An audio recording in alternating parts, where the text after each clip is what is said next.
Vous avez peut-être déjà vécu un deuil sans parvenir à pleurer, comme si quelque chose était figé en vous. C'est ce qu'on appelle un deuil bloqué.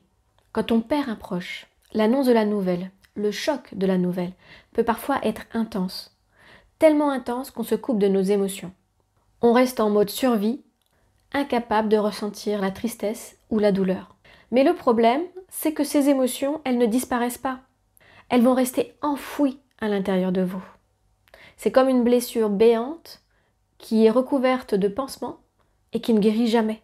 Tout est bloqué jusqu'au jour où un autre deuil d'une personne que vous connaissez, même si elle n'est pas très proche, ou d'un animal, ou une rupture amoureuse, vient réveiller tout ça.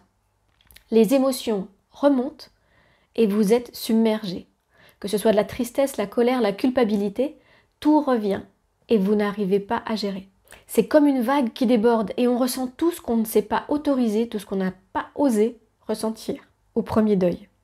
Vous aurez compris, le deuil bloqué, c'est un deuil qui n'a pas du tout commencé. Mais il n'est jamais trop tard pour laisser place aux émotions. S'autoriser à pleurer, c'est déjà le début de la guérison. Si vous êtes concerné, si vous connaissez quelqu'un qui est concerné par ces deuils bloqués, n'hésitez pas à le partager en commentaire et je vais mettre en ligne une vidéo plus complète sur le sujet dans quelques jours. Abonnez-vous pour ne pas la manquer. Au revoir.